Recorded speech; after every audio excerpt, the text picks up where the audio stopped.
बातमीत सत्यता हीच आमची ओळख।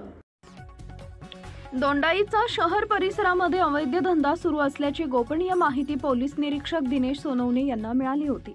त्या अनुषंगाने चारही पथकाने दोंडाईचा शहरात विविध ठिकाणी अचानक अवैध धंद्यावर छापा टाकून जुगार मटका खेळणाऱ्या व खेळवणाऱ्या अपप्रेरणा देणाऱ्या आरोपींना ताब्यात घेऊन त्यांच्याकडील मोबाईल, रोख रक्कम व मोटरसायकल हस्तगत करण्यात आली आहे।